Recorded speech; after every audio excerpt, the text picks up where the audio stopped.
Guys, when I found out that Artifact Uprising was going to be one of our sponsors, I lost my mind because I've literally done all my holiday shopping through them for the last couple of years, and the gifts are always a massive hit. Artifact Uprising is a Colorado-based company that sells premium quality, customizable photo goods for your digital photos. They want to help you preserve your meaningful moments this holiday season. Whether you want to say I love you with the perfect gift, display favorite memories in your home, or connect with loved ones throughout the year, they have a product you can personalize. I've gotten photo books, calendars, and scrapbooks, and they are always simply beautiful and always a hit because of how personalized they feel. Like I mentioned, I've gotten many gifts over the years, but I kind of wanted my own photo book about having that physical memento to put in your home. I decided to make a photo book of me and my partner's first year together, and we have just so many photos, but it was easy to go through them, and the book came out beautifully. And who knows, maybe one day we can share it with our future children to show them how young and crazy their parents once were. Artifact Uprising makes it easy to tell your story. Through the end of the year, Dateable listeners can give Artifact Uprising a try and get 20% off for new customers or 15% off if you purchased before. Just visit artifactuprising.com and use the code Dateable through December 31st. I don't know about you, but I always struggle with cravings and bloating that time of month and just feel a little off when I get my period. This is something that's been a challenge for me for a very long time, and I recently started taking Hormone Harmony to manage my PMS, and it really supports my hormonal balance and regulation. I feel like since I've been using it, my sleep quality has improved and it's relieved some of my mood swings. And the biggest benefit, feeling like myself again. That's what women mention over and over in their reviews. And there are 17,000 reviews for Hormone Harmony. Women cannot stop talking about it on social media. Literally, a bottle of Hormone Harmony is sold every 24 seconds. Happy Mammoth, the company that created Hormone Harmony, is dedicated to making women's lives easier. It has zero sugar and it's gluten-free, dairy-free, non-GMO, and third-party tested. For a limited time, you can get 15% off your entire first order at happymammoth.com. Just use the code Dateable at checkout. That's happymammoth.com and use the code Dateable for 15% off today. Hi, I'm Yui Shu. And I'm Julie Kraftchick. We're active daters turned dating insiders. Here to dive into everything modern dating and relationships. Welcome to Dateable.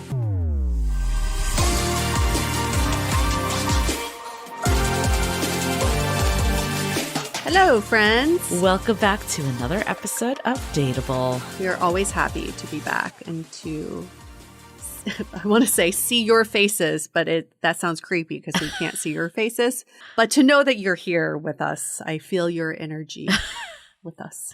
You're always here with us. In our hearts, you are always here with us. Yes, forever in our hearts. I don't know about you or anybody else, but I use a lot of zit stickers, like, the stickers that you put on zits, like you put them on overnight, but I got heart-shaped ones. Oh, they're really cute. They're pink and they're heart-shaped, but by the time I wake up in the morning, they end up in all kinds of random places. Like I must scratch my face or something in the middle of the night. And I kind of love it because the next day I find random little hearts like on my pajamas or on my pillow. So you're all like that. You're all like the heart zit stickers. Oh, you're God. with us. In all the random places. I think you should take a photo and put it on Instagram of you with your zit stickers, your heart stick. You want that? Yeah, I okay. do. I'm on my last heart zit sticker. Oh, gotta get on it then.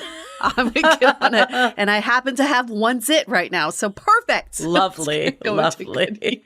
Like, how do we even transition into that? No, it's about love and hearts. And that's what we're going to talk about today because every episode is about love and hearts and expanding our heart and expanding our love, right? I mean, this is a really good one. This is someone that we've wanted to get for a long time on our podcast. We actually did a call out on a past episode that we'll link in the show notes that was called The Truth About Relationships, because we had quoted Todd Baratz so many times from his Instagram posts that really just are like such a no-nonsense approach to relationships that I personally find really refreshing. And you might already follow him on Instagram. His handle is @YourDiagNonsense. He is a renowned psychotherapist, sex therapist, and an eHarmony sex and relationship expert, and he's the author of the book, How to Love Someone Without Losing Your Fucking Mind. Fucking is not part of the title, but it just feels like it needs to be. It really does. I think this episode is for anyone that wants that raw and real, non-sugar-coated look into dating and relationships, because Todd gives it to you. Yeah, and Todd is very much about, he gives the advice, but then he can also be very real about how hard it is to follow the advice. Yes. So you'll also hear this like unfiltered story of just him dealing with a past relationship. Yeah. And I mean, I think just his content in general, and then this episode, it just makes me personally feel validated in a lot of the things that are happening. Like he breaks down the maybe not as glamorous sides of relationships, of how you might find your partner annoying from time to time and be frustrated and even be heartbroken from time to time and disappointed. And I think for anyone that wants, again, that raw and real aspect of relationships and feel validated, this episode is going to give you that. And even if you're not in a relationship, you're probably thinking, gosh, dating, it drives me crazy. Trying to understand people drives me crazy. Todd gives you great advice and tips on how to not lose your mind, which is part of the title of his book. But because it's such a real look at whatever you feel conflicted about, it's so normal that it's okay. Like, it's okay if you are struggling. Yeah. He also does say that the title is a little bit of a bait and switch, and you will lose your mind in love. Do you remember he says that? So I think he also validates that that's okay. And I think, if you're dating and not in a long-term relationship, this episode is actually even more important in a way. Okay, I don't want to say more. It's equally as important.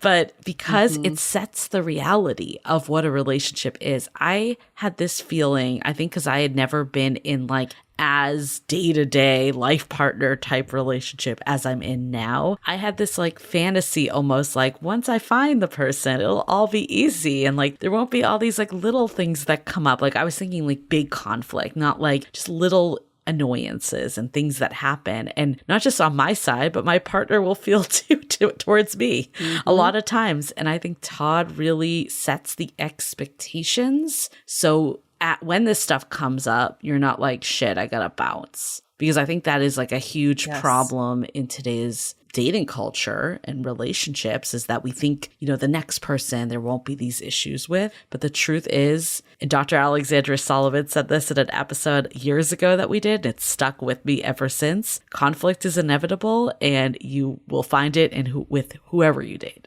Absolutely. And he's going to help answer this question, a big question, which is like, what is normal to have in a relationship and what's not? What is a deal breaker? What is a red flag? Many of us in new relationships, especially if you haven't come from a bunch of relationships, you start thinking like, is this normal? Yeah. Like, is this right? Is this the wrong person for me? We sure have a friend. You know exactly who you are. We won't call you out, but you know who you are, who is constantly dealing with this. Like, is this just not the right person for me? Todd will help put a framework around that so you can have more clarity around how do you navigate that new relationship. I think the biggest aha moment in this episode for me was just how he looks at evaluating partners. Like, we're always like, did they meet my need? Did they do this? And he was like, none of that's right. Like, that's not how you do it. And it's not always should you stay or should you go. There are other options. And that reframing is so huge, and I think worth the listen in itself. Ooh, that's a good setup. It is. Julie. It's a very good setup. Makes me want to re-listen. Yeah. Before we go into it, though, we actually, because Todd is a sex and relationship expert for eHarmony, their team over there was so wonderful to provide us with actually their recent eHarmony report of dating trends. And there were some really interesting stats in there that I thought would be fun to share on the intro before we get into it with Todd.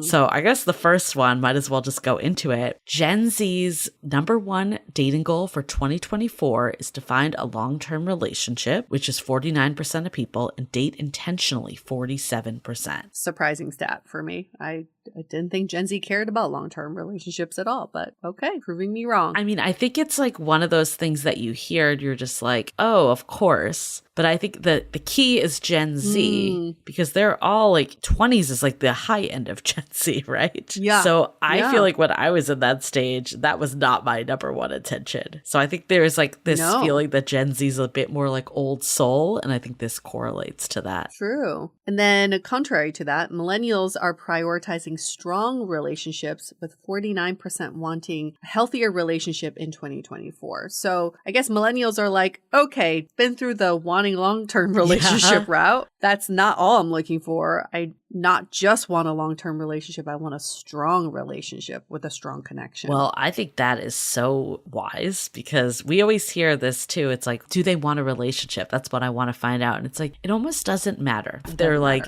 I just want to hook up and don't want to be committed at all. Sure, that's different. But what a relationship looks like, how it operates, what it means is so different. Like when I look back at things that I thought were relationships, I'm like, no, it wasn't. No. But at the time, I thought it was, you know, so healthier. I like that. Right. Okay. And then another one was Gen Z singles believe that past heartbreaks have made them more cautious about relationships. And 72% say it made them less trusting in relationships.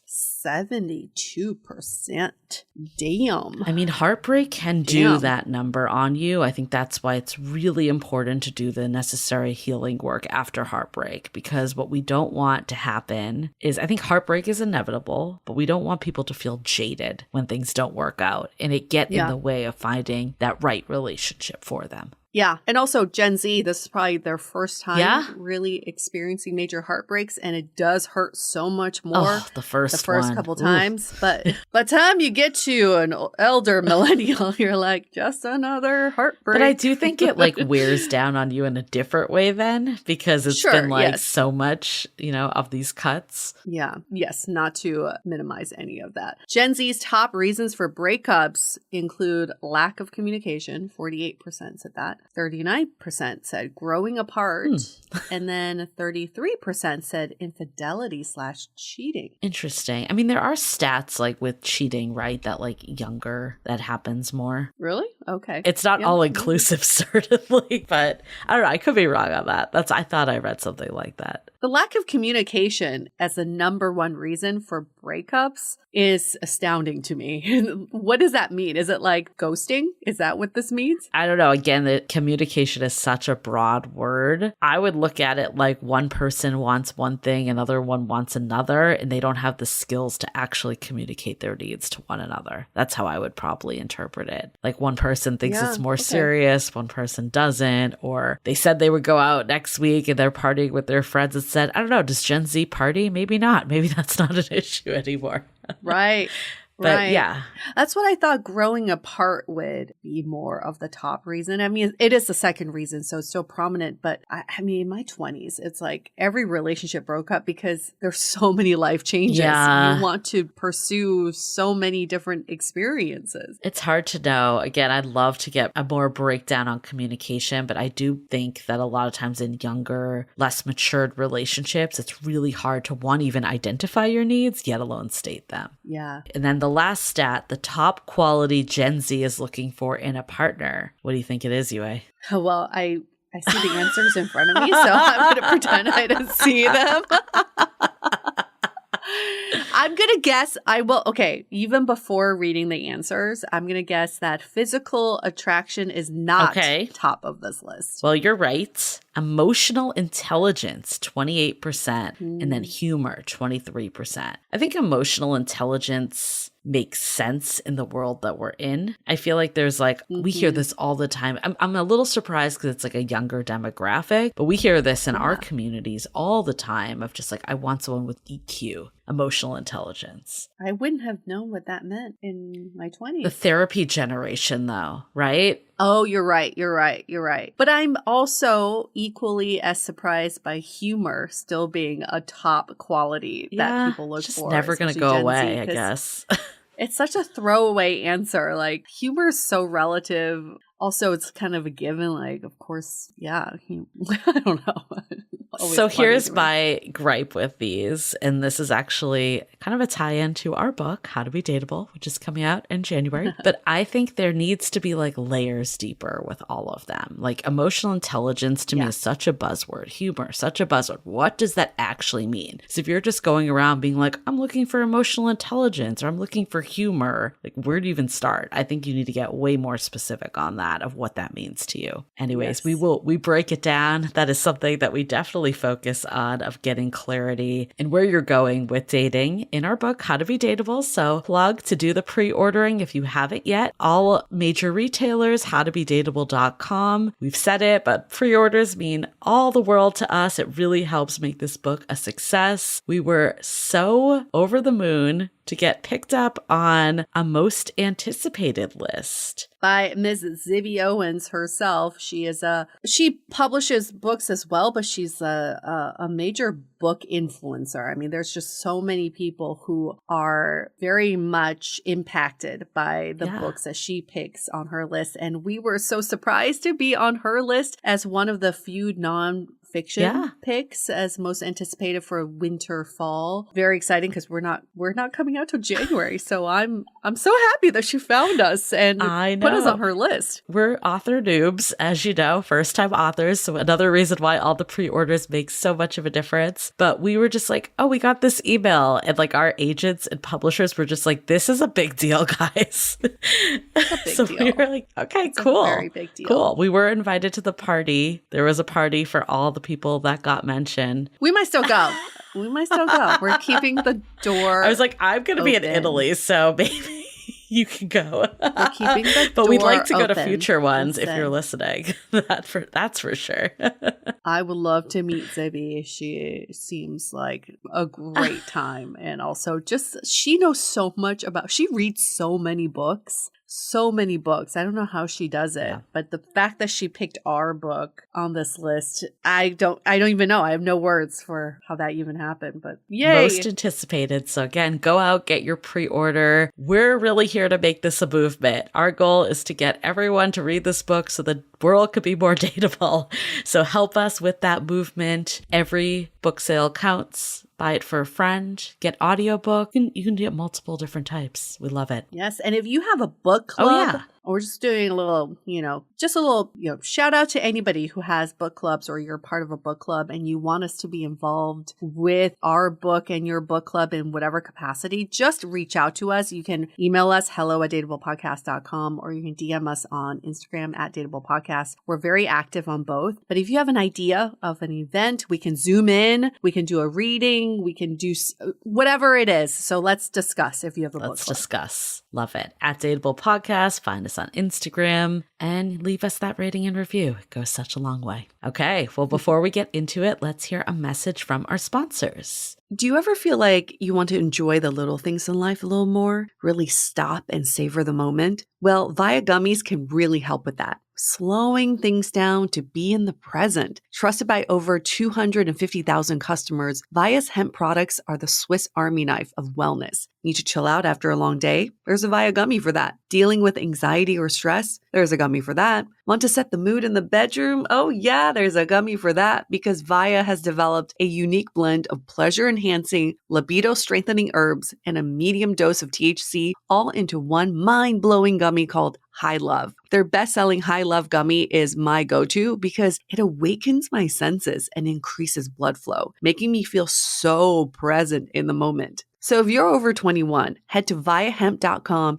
and use the code DATEABLE to receive 15% off. That's VIIAHEMP.com and use the code DATEABLE at checkout. Please support our show and tell them we sent you. Take your passion and pleasure to a whole new level with High Love from Via Hemp. We're officially entering fall, and I don't know about you, but this is by far my favorite season. Between pumpkin spice lattes and sweater weather, it's the best. And Quince makes it easy to shift my wardrobe from summer to fall with high-quality items that don't blow my budget. I'm obsessed with the tan cashmere sweater I got from them. It's one of their signature items, and it's just so soft and luxurious. And $50. That's unheard of for cashmere. And the quality is to the same level of luxury brands that cost a heck lot more. All Quince items are priced 50 to 80% less than similar brands. And that's because Quince partners directly with top factories, cutting out the cost to the middleman and passes the savings on to us. Make switching season a breeze with Quince's high-quality closet essentials. Go to quince.com/dateable for free shipping on your order and 365-day returns.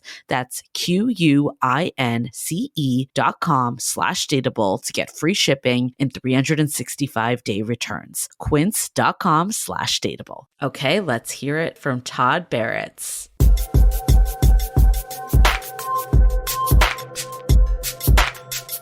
Hello, hello. If I had $1 for every time a friend forwarded me one of your posts, Todd, I would be a fucking billionaire today. Oh my God.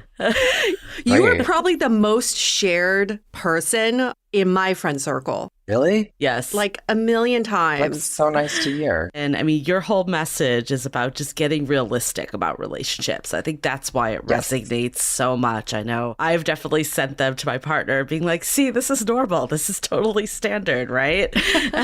And like for you, it's like getting real, forgetting the fairy tale. That's your whole thing. Like, why do you think people's views on relationships are so misguided? I wouldn't say they're misguided. I would just say they're really anxious. The values that we have, the way we approach relationships and dating is fueled by a lot of anxiety. And because of that, we will develop rules, have expectations, have wishes and desires that are just like science fiction, futuristic, unrealistic. I really do think it all comes down to anxiety. Where culture comes in is that it gives us permission to have this anxiety, and it describes this anxiety almost as health in terms of how we're told to look for a partner, to cultivate a relationship, what it should look like, what they should look like, who they should be, who we should be. All of these rules about what our relationships should look like as, again, anxiety. And so because of that, we're entering relationships with expectations about how we should be experiencing them. That is not how relationships work. Well, what's so relatable about your content is that you are very realistic about relationships. And also you say the things that we've been all saying in our heads, but are too ashamed to say it out loud. Like, I remember you had a post about it's okay to seek external validation. It's okay to be really annoyed by your partner. All the things that we have in our... Yeah, hate them sometimes. It's okay to hate your partner sometimes. But what is that balance? You know, how do we ride that line of being realistic, but also being hopeful in dating? Well, how are you defining hope? Hopeful in the sense that, yes, it's really realistic that there's this other side of relationships and dating, but how do you also know that it's a positive thing in your life? Like, how do people not give up on love if they're having this realistic perspective? Well, you don't need to have fantasy of romance in order to participate in love or to have a wonderful love. The idea when I'm saying get real, forget the fairy tale, be realistic, stop fantasizing, all of that stuff, it has nothing to do with having a relationship that's not fun, that's not sexy, that's not wonderful. Right. That's not connected and full of love and wonderful times, also shitty times and conflict and managing differences and a decline in desire and challenge. But it's just to say that the reality of relationships includes the entire spectrum. And the idea that we should be hopeful is one that I encourage people to give up at the end of my book, the chapter, Give Up Hope, in terms of giving up the hope that, you know, we can find the person, the relationship, the job, the body type, the body weight, the hair color, the bag, the home that's going to give us this kind of salvation where we won't struggle deeply, where we're not going to experience ongoing pain or loss or hurt or wounding, because that just doesn't exist. And again, that doesn't mean that in the context of those experiences where we do get wounded or experience pain, that there isn't intense joy and pleasure too. It's all of the things. It's more about accepting both the good, the bad, and in between than one or the other. But people want one or the other. People want black and white. Yeah. You know, it's either this or that. And how do I get this or how do I get that? I think that's exactly it. Yeah. It's like when you meet someone, you're like, oh, dating's the hard part. I finally met someone. Yeah. Like, I can breathe now. And then, you know, the blinders come off at some point. There's some disagreement. I love what you say is anyone you love will disappoint you. You feel that disappointment. You thought that was reserved just for dating. And then you start to wonder, like, am I with the wrong person? I think that's the narrative we've been fed is like like relationships. That is the silver silver bullet at the end. Like, how would you respond to someone that's maybe questioning when that disappointment sets in? I would say you're thinking about it all wrong. Because as you're describing, and as we all have probably thought at some point in our life, the question of, am I with the wrong person in response to disappointment, conflict, or some dynamic that we don't like? Now, that's not to say that the dynamic and the disappointment's irrelevant, but it's to say that the way that we are approaching relationships by only focusing on the other person or by only focusing on the here and now experiences, we're doing ourselves, our partners in our relationships, a disservice. We have to think about it differently. We have to think about our relationships as occurring in the context of our entire life journey. So if it's disappointment that we're responding to, what is our experience with disappointment? What is our partner doing to disappoint us? And how does that connect to how we learned to be disappointed by our mother, our father, our grandparent, or whoever raised us? Because oftentimes when we experience disappointment or conflict or we fight, it stirs up a lot of feelings. It triggers us. And it's unconscious for some of us, but most of the time there's a lot more meaning in terms of how we experience this disappointment or conflict than we realize because our focus is wrong. The focus is being on my partner did this to me and I don't like that. It's my partner did this to me, I don't like that because it triggers this experience I had throughout childhood where my parent didn't ask me questions and I felt invisible and I felt abandoned and they did abandon me and I was neglected. So when my partner doesn't show up for me or hug me or ask me how my day was, it's obnoxious, yes, but it also triggers these earlier experiences that dysregulate me, stir up all of this emotion, and then I get passive aggressive or I get angry and I yell at them. Right. That's the focus. The focus has to be much more nuanced, much more broader, much more expansive. Wow. Because when we get into the they did this to me and it made me feel, that's reductive. It's blamey. You're not taking responsibility for the role and what you bring to that dynamic. We want to expand. We want to create a story around these experiences if we truly want to participate in relationships and sustain them over a long period of time. Because they're not sustainable if you stay in the here and now. They're just not. Right. As you're saying that, all I can picture is someone with a ton of suitcases getting off a flight and their partner waiting for them. And they're like, I finally arrived and here's all my bags. Please take it all. Yeah. And that's kind of what I feel like sometimes relationships are, is that we dump so much on our partners. We expect so much out of them and vice versa, to the point where we kind of get really overwhelmed and explode with all the baggage that we're all carrying. And you'd often talk about this idea of just looking for good enough. In a society where we try to maximize everything, we optimize the way we live our lives, we are also trying to optimize our partners. People are saying, isn't good enough settling? How would you counter that statement? I would say no. It's not. It's not settling. Good enough is good enough, is good. I think people often confuse good enough with settling, but I don't mean settling for a shitty relationship. I don't mean settling for an abusive partner for sure. I don't mean settling for something that's not good most of the time. But good enough allows room for disappointment. Good enough allows room for imperfection and all of the limitations that we all have. Myself, you, all our partners, every single human being on this planet. Because no one can show up for us all the time. No one can be our best friend all the time. No one can be our fuck buddy all the time.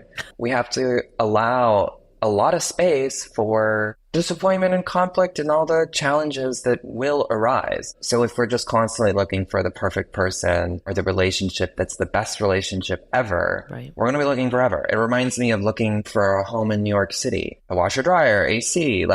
There's literally, I could be looking forever. But I have to find a place that I know that, okay, so the washer dryer's in the basement, it's not in the unit, I could be happy living here, but that would frustrate me a little bit. And the thing that I find most ironic is that, we've all learned to try, at least, to approach ourselves with that kind of perspective. And we would all agree that we would say we have to approach ourselves with self-love and think that we are good enough just as we are, right? So we give ourselves that courtesy. We allow ourselves to make mistakes and be limited and be imperfect and be annoying and struggle. But we do not give that same pass to our partners or our relationships. We really have to understand that sense of being, I'm enough, that kind of experience has to also be with our partner, has to also be with our relationship, that it can be enough. It doesn't have to be perfect, but it can be enough. And just to clarify, we're not saying to be with the person that won't commit to you or the situationship or something toxic. This is more like good enough. Someone that's in it, but maybe they have a flaw or two. Maybe they're not perfect. Maybe they have a flaw. Yeah. And the way that I like to think about it is that the positive interactions outweigh the negative. That's really basically it. And that's good enough. You don't need 85% good times. We don't. Right. I think the reality too is at the beginning, we tend to have, the honeymoon stage, everything is going great. And then things start to unravel. We start to see the flaws come out, the annoyances. I love when you say like the end of the honeymoon stage is the start of the real relationship. What do you mean by that? Well, I mean, it's a really big and scary experience, and it can be disappointing in and of itself. But what I mean by that is that the beginning of a relationship is usually pretty nice. There's low conflict, lots of sex, shouldn't be that difficult negotiating intimacy. You're still idealizing your partner. Emotional intimacy itself isn't as deep. So the little things they do aren't going to annoy you. And by that, I mean, you don't live with them likely. You're not spending every single day together with them. So there's still space and separateness. And then as emotional intimacy increases, as you start spending more time together, you start getting to know each other. You start getting to know those limitations. Those limitations start to annoy you. Those limitations and annoyances start to create a dynamic. And in that dynamic, the honeymoon ends and your relationship is basically starting. And by that, I mean, you know each other. Because at the beginning of a relationship, you don't really know each other. Even if you're spending a lot of time together, you don't know each other. Right. You don't know each other in terms of how you interact with your best friends or your family, or when something doesn't go your way, or on a trip when you miss your train, or all of those micro experiences deepen emotional intimacy. And so over time, you get to know each other. And it's in that space that you start forming loving feelings, and also resentments, annoyances, disappointments, conflicts, where that idealization is no longer. And you're like, oh, this is who I've chosen. Right. I can't believe it. Right. The reality sets in. And people often get really disappointed by it not lasting longer, by it whatever. But there's really nothing wrong with that. I mean, oftentimes that can mean many things. I mean, it can mean that the relationship won't work, but it could mean you just got to know each other really quickly. And there's a dynamic that's happened that's the traumas are competing with one another. Right. So it's not a bad sign when the honeymoon ends. I think it's good. It's good. It's real. But like you said, it's a scary transition process because that's when things get real. That's when things really unfold. How do people strike the balance between being realistic that we are transitioning out of the honeymoon period versus, oh, this person is not right for me? I get asked this question regularly. When is it time? How do I know? What should I do? I don't know. Most people are really freaked out. Like I said, the way we approach relationships is through a lot of anxiety. eHarmony does these really great studies. They call them dating diaries. And a lot of the stats that they found is that most people who have experienced one breakup, so one experience of heartbreak, over 84% of them are going to bring that caution and that fear into their new relationships. Just one experience of heartbreak, one experience with loss. And so when the honeymoon ends, when we hit a wall at our partner, those cautionary tales from our last relationship, from the pain, from the burn, from the wounding comes up. I'm less concerned with the timing, the demographics, the when to leave, when to go. And again, more around shifting away from that evaluative lens and more on to creating a story of meaning. So what is it that you have found out about your partner? What is it that you found out about yourself? What is it that's missing? What are you doing to work on it? What have you done to work on it? Would you go to couples therapy? Would you take a course? All of those questions about what's happening, and to really create a story around that and to co-create the relationship around those two co-occurring stories. Because most people, what they're doing is, whether it's the end of the honeymoon or a horrible dynamic that just leaves them feeling shitty, is that they're not addressing it with their partner. Right. And if they are, they're doing it in the most unproductive of ways. That doesn't work. And then they keep doing it over and over. It doesn't work, but they just keep doing it. So if anything, all of this experience, the challenge, the end of the honeymoon, the conflict, all of it. I like that. It's an opportunity to wake up. It's an opportunity to learn something about yourself, to learn something about your partner and your relationship, regardless if it means you're going to be with them forever and ever and ever. But that's the thing, is that we're all freaked the fuck out that our relationships are going to end before they've ended. And so as a result, we become a partner that's not necessarily connected, that's not necessarily really working on the issues that are bringing up our fears in the first place. The main point I'm trying to make is to shift away from the evaluative lens of, what's the algebraic equation that equals my decision or what I should do, and more so on who am I, what's happening for me, what's my story, what's my partner's story? Let's talk about that. How can we work on this together? Blah, blah, blah, blah, blah. That's something really, it's a crucial skill to work on and to be able to do it. And what I'm talking about is curiosity and collaboration. Yeah. You also, like, in your book, like, the central story was about you and your ex partner of 10 years. So I'm sure you have a lot of experience of navigating this. And I remember, like, reading it and you talking about, like, how you just, like, felt there was this feeling of emotional depth that was missing and communication. Knowing what you know now, how would you have approached this differently? I don't know. I mean, I was going to dedicate a piece of my book to go back. I decided ultimately not to do that because who knows? I had a session earlier with a client that was trying to do that. And like, ultimately, there's really no way to know what would have worked differently. But as I'm entering a new relationship now, the same exact things are coming up for me, regardless of what my partner is or isn't doing. My same exact emotional responses and feelings and themes are coming up. And I'm not withdrawing, I'm not avoiding, I'm not planning my escape. I'm really doing my best to work through them mutually. Because what I did with my ex was I never really tried to work through them because I was so convinced he couldn't. I could have been right. I don't know. Every time I tried to bring something up, he really just didn't want to talk about it. I could have pushed, I don't know. But what I do know now is that the same things come up and I can't let myself avoid them. That's the biggest thing that I've learned. And if I were to go back and redo it, that's a huge thing that I would do. I mean, it's fascinating that the same stuff is coming up. It just goes to your point earlier. Fascinating is one word. Fucking really frustrating. fucking annoying. And what in the hell? I thought I was over this shit is really the story. Fascinating from our perspective, maybe not yours. No, I know. It is interesting. It's, it's really humbling and interesting and meaningful. It's really meaningful in terms of how my trauma has impacted me. I know doing what I do that this isn't a me thing. This is, if you experience trauma, you'll probably have thematically similar issues in your intimate relationships. It's just so easy to be like, well, I should just go to someone else. Like, it'll all get resolved. And the other shit comes up. This is the difference between thinking about something in theory and then putting it into practice. And now you have the opportunity to put it into practice with all these patterns repeated. And how you respond to these patterns is the progression that you've made.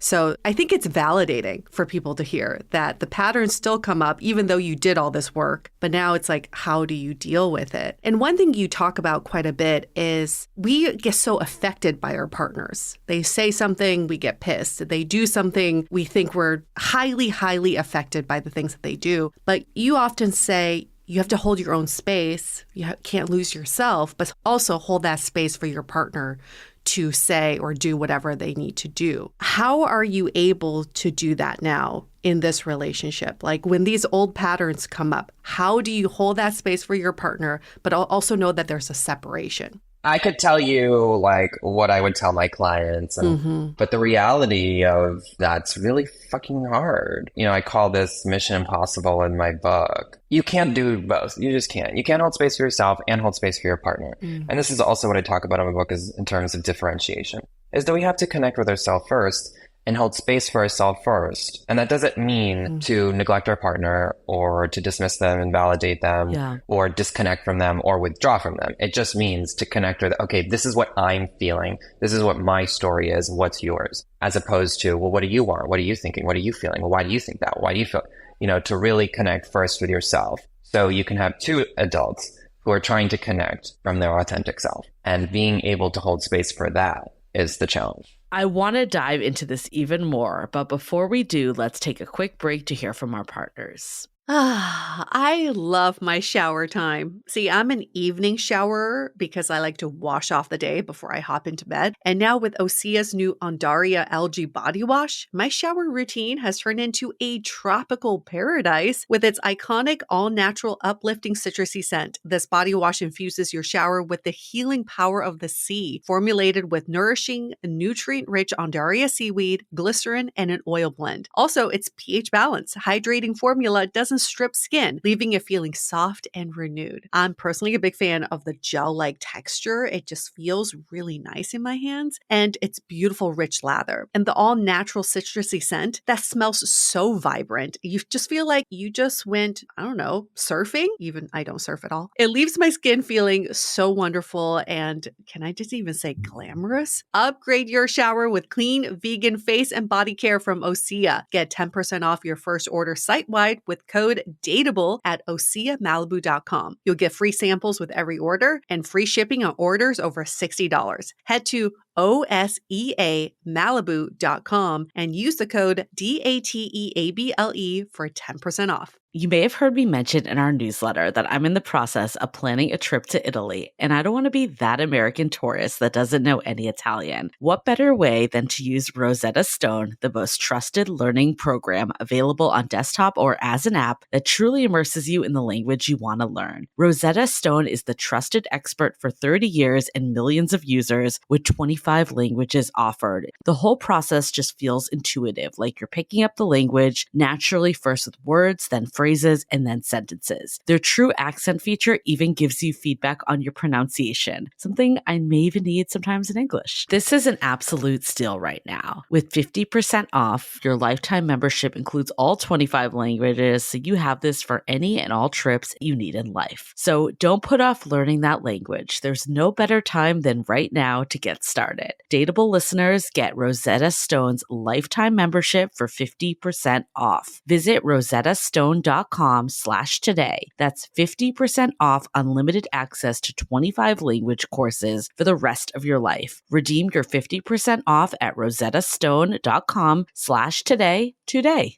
More often than not, I have a really hard time picking out an outfit, but Armoire makes getting dressed super easy. With a clothing rental membership from Armoire, build the perfect wardrobe with brands that are high quality, unique, and recommended just for you. All you have to do is take a 5-minute style quiz and select items from your dynamic, personalized closet. The styles show up at your door in as little as 2 days. Then when you're ready for new clothes, just swap them out for more new-to-you styles. I'm currently on this dress kick, but not just any dress, dresses with cutouts. And I was so excited to find quite a few on Armoire that I'm able to rotate between beach outings, brunches, and of course, walking my dog in style. Right now, for our listeners, you can give Armoire a try and get up to 50% off your first month. That's up to $125 off. Just visit armoire.style/dateable. That is armoire.style, spelled ARMOIRE.style/DATEABLE, and get up to 50% off your first month. And never worry about what to wear again. Try Armoire today. What is something that's very triggering for you?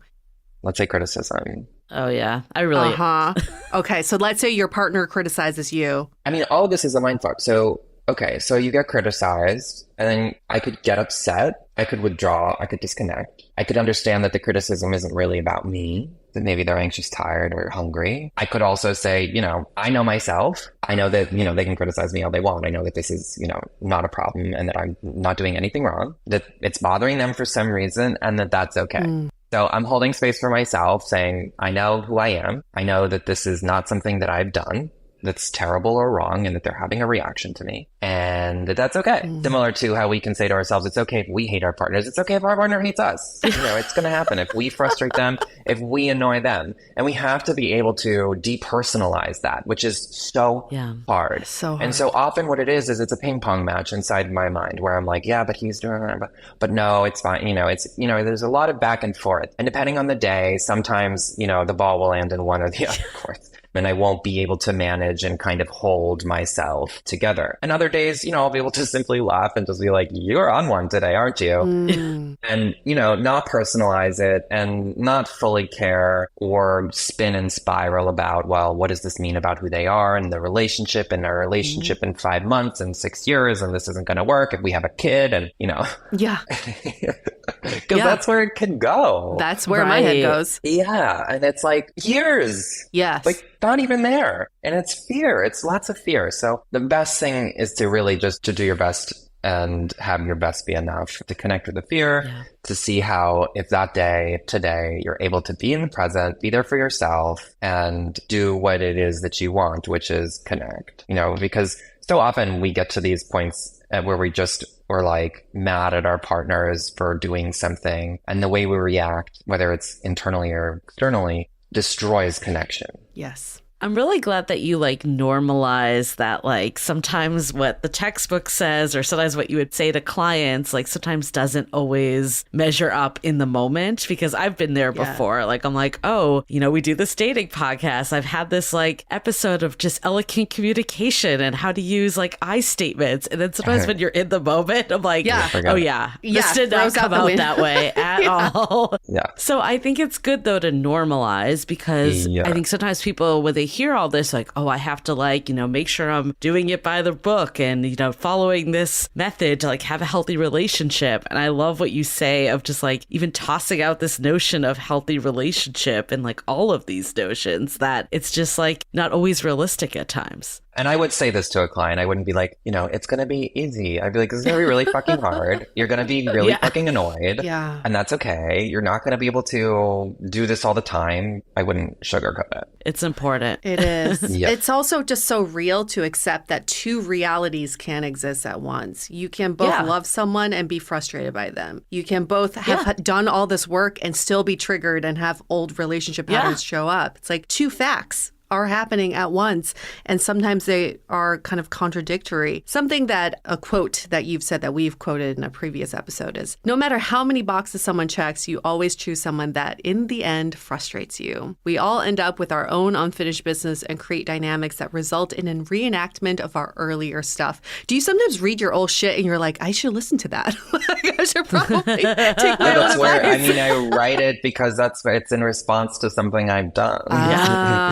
Yeah. And then, you said how hard it is to try to differentiate what's your own shit versus what's missing in that relationship. Any other frameworks that you can give our listeners of when something like this happens? Do you just take a pause and then step back? Like some other methodology for us? Well, I mean, people are constantly trying to decide, is it me or is it my partner? Yeah. And, you know, for anyone listening, you can give yourself permission. You don't have to do that. You can stop, because the answer is it's both. It's both your partner and it's you. There's no one or the other. It's always both. If it was just you alone in a room, it would just be you. True. But if there's two people in the room, then there's two people in the room. And so it's really hard not to go and spiral and blame our partners for being the imperfect assholes that they can be. But what's more productive, like I was saying, is to be more curious about ourselves, to use that experience of whatever the bad is, the wound is, the insecurity is, to explore and to learn more about ourselves, because that's what we have access to directly, is ourselves. And that's what we have somewhat control over, is ourselves. We can't control our partners, no matter how much we want to, and we don't own them either. So the best thing that we can do in those situations are to say, okay, this is both them and me. What's my role? And then you share them, what your role, and then you say, well, what's your role? And you negotiate and you compromise and you discuss in a time-limited way.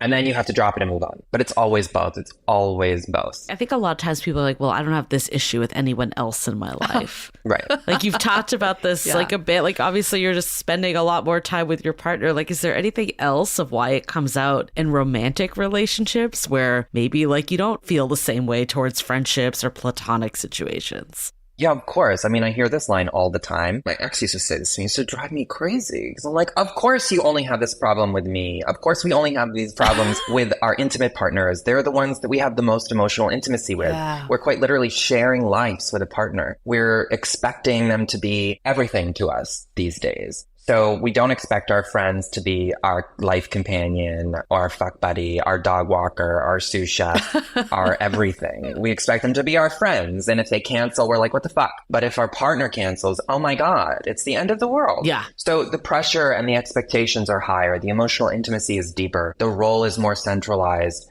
And it's centralized in such a way that it directly mirrors and parallels our earlier attachment relationships. So our relationships with our adult partners, our intimate relationships, they're not attachment relationships, but they're a reenactment of earlier relationships. And so because of that, they're going to stir up our traumas. They're going to stir up absolutely everything. And so if a friend pisses us off versus a partner, it's going to be a very different experience. They mean more to us. they play a bigger role in our life. Yeah. Yeah. It's like, a stranger versus a friend. If the stranger says, I don't like your shirt versus a friend, the friend is going to have more of an impact. Right. Because that's the person you think about every day, the person you interact with every day. Obviously, everything they do is going to have a lot more impact on you. And knowing that when you're in a relationship with someone, they have such an impact on you. Let's say you decide to leave that relationship. Do you have any thoughts around what is the best way to end a relationship? Yes. Kindly, empathically, together, through sadness. So many people end relationships through anger.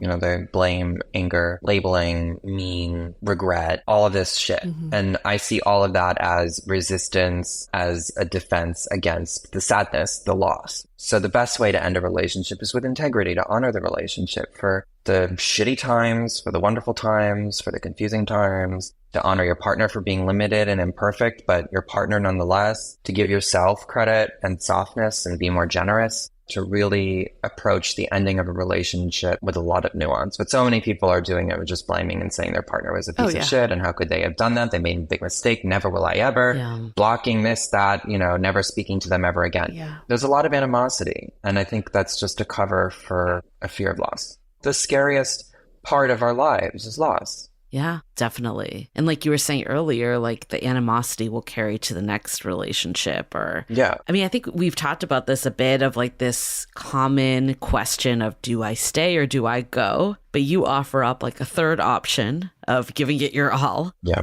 Why do you think this is like the best option to go for if you're in this position? And like, how do you actually make change happen in this option? Well, it's really hard because it feels counterintuitive. If you're feeling one foot out the door, feeling like you should end your relationship, working on the relationship feels like, why would I do that if I want to end it? Yeah. But the reality is that so many people are saying, I want to end my relationship. I'm unhappy. One foot's out the door, but they're not ending their relationship. Right. So if you're not actually going to end your relationship, if you're just thinking about it, if you're unhappy and unsatisfied and miserable, but in it, then if you are not working on it, you're contributing to your own misery. Yes. And so most of us do think that there's really only these two options. I have to just stay in it and figure it out and make it work or leave. But the third option is you work really fucking hard. You do your best. You navigate whatever it is that's come up that's making you unhappy. You figure out what your role is. And you explore these conflicts together with your partner. The decision to end a relationship is a couple's issue. Yeah. And so you can work on that together, whether that's working on that together, ending it, or in creating a new relationship that feels more satisfying. But it's hard because most people, don't want to put effort into something they want to leave, even though they might be paralyzed and not leaving. Yeah. What if you're ready to put in the effort, but your partner is resistant? How do you deal with that? Well, everyone's resistant in one way or another. And so you can push, you can challenge, you can push and challenge more. I would say go to therapy. I mean, I honestly don't want to ever go through or be in a relationship without being in therapy. I don't want to do a relationship alone ever again. I think going to therapy, doing active work, reading books together, really, I don't want to say demanding, but I'm going to say demanding that work is done. And, that's another way that you can see if this is going to work. If you want to work on your relationship and your partner's like, well, I'm not working on it. I mean, there you go. Yeah. That's a problem.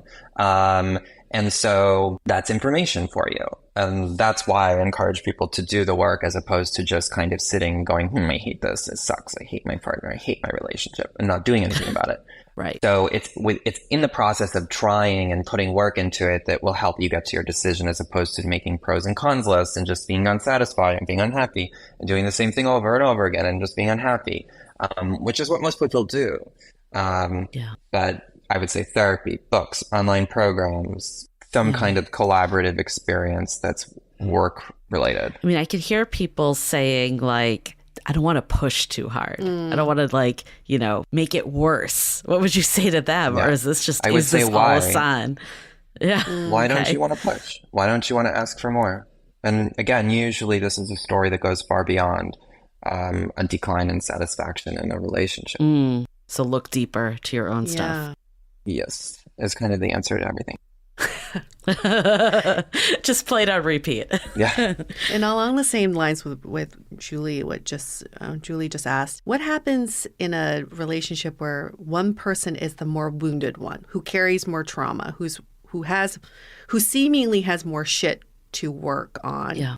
And the other partner is there to support. Do you think that dynamic actually exists? And if it does the healthier partner, like what is that person working on? Quotes, healthier. Yeah, healthier. Yeah. All sorts of relationships exist and all sorts of dynamics. Relationships are so diverse, which is often why I take this neutral, nuanced approach and stay away from this kind of aspirational right way of whatevering relationships. But if one person is struggling more than the other, that's okay. That's like saying, what if one person has a physical illness and the other one doesn't? Right. It's no different. I'm not saying that mental health issues are the same as physical health issues. I'm not saying they're not. But what I am saying is that some kind of negotiation, agreement, and ongoing discussion and process and working together has to happen in terms of creating balance and creating and understanding what that balance looks like. Because relationships don't have to be 50-50 in order to be satisfying. People don't have to be in the same exact place with their mental or physical health in order for it to be satisfying either. But people do need to have an idea of what they want and be committed to also giving their partner what they want if they can. When do you think it is time to go? Like outside of, someone that won't work on it or abusive or toxic situations, like what other reasons would you say are like grounds for throwing in the towel? It's so individual and subjective. I mean, aside from that catastrophic stuff, I mean, if you're really unsatisfied and just really unhappy and you don't like your partner and you don't respect them, that's a really big problem. So basically, if you're like, just don't respect them or there's no like redeeming qualities anymore. Yeah.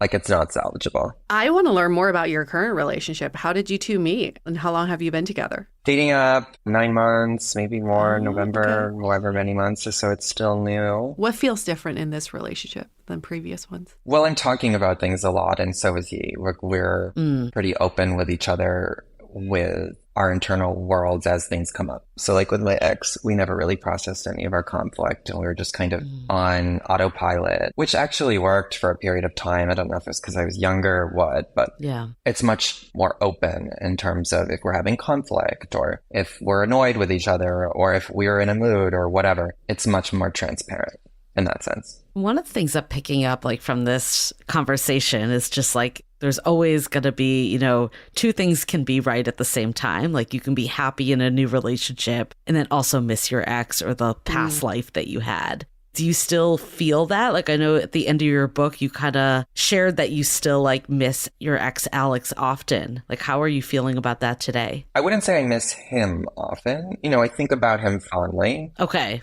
Maybe I wrote that at a time where I was. More the relationship and the idea, which I'm building with my current partner, but the idea of having a shared life with somebody. That's something that I am actively working on building with my partner and something that I really enjoyed about my last relationship was having a house together, a dog together, future plans together, and the assumption that there was a future together. I mean, I think of him fondly. He's a wonderful person. I don't miss him. Yeah. Thankfully. Right. But it did take a really long time for me to not. As I write about in the book, because of specific contexts in my life with my family, with moving, with friends, I was pretty lonely and I was using him as a stand-in to hold on to. So then I missed him more. Yeah. That was more related to some complex issues that I was dealing with, which I'm not really anymore. Do you still talk to him? Not really. Like, we'll check in once in a while. Does he know he's in your book? Oh, yeah. I sent him a copy. And you did? He saw the manuscript before it was published. Okay. Yeah. Okay. Yeah. I don't know if he's read it, but... He better. Like, it was sent to him. It was sent. I mean, I think one thing that's just overarching with relationships is like, I think when we talked about it here, it was like this anxiety overridden by anxiety. But there's also like this feeling of needing to control, I think. Yeah. Like you don't want to have pain happen. So you feel like you need to be in control. Like, how do you start to let go of that and take relationships more for what they are, like you were describing at the beginning? I mean, it's really hard. I don't know anyone who isn't a control freak who doesn't want to control their partner or their environment in such a way that it won't touch on their wounds or their soft spots. Everyone wants to control that. Yeah. And then when someone does touch our soft spots, we want to control them for doing it and blame them and hope and expect that they won't do it again. Yeah. And then a week later, they do it again, and then we go through the whole thing, et cetera, et cetera, et cetera. The letting go of control thing is connected to what I was saying, the give up hope, which is, again, the last chapter of the book, in terms of giving up hope and giving up the need to try and safeguard ourselves from experiencing pain. I'm not saying, go touch a hot stove.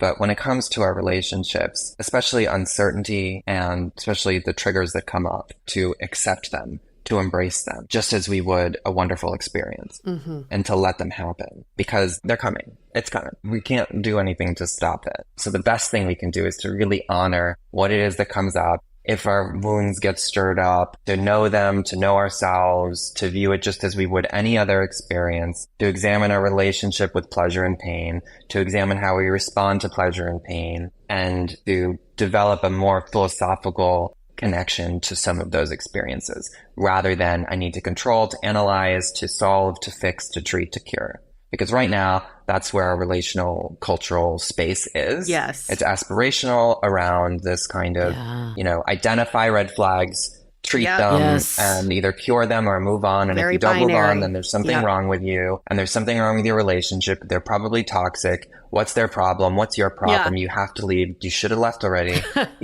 If that was real, I would love that. But that whole process is not, it's not a realistic way to think about things. Yeah. Everyone's label is toxic these days. Oh, right? my God. Everyone's in a toxic relationship with a toxic person. Yeah, I posted about that today. Did you? Yeah. Everyone's fucking toxic. I mean, there's so many takeaways of this whole conversation. I think the biggest one I'm having is kind of what you were just alluding to, of just everything in today's world is so black and white, of healthy or not healthy, good or bad, stay or go. And what I'm hearing from you is that there's just so much middle ground, because at the end of the day, we are humans, we are flawed, like everyone is not going to be perfect at all times, and all those expectations and the anxiety and the need for control, like that's what's actually getting in our way, not our partners, ultimately not even our own stuff, if we can address it. And really, like in a relationship, I think the reality that needs to set in for everyone is there's going to be good days and bad days, but do the good outweigh the bad? And then also, is your partner willing to work with you?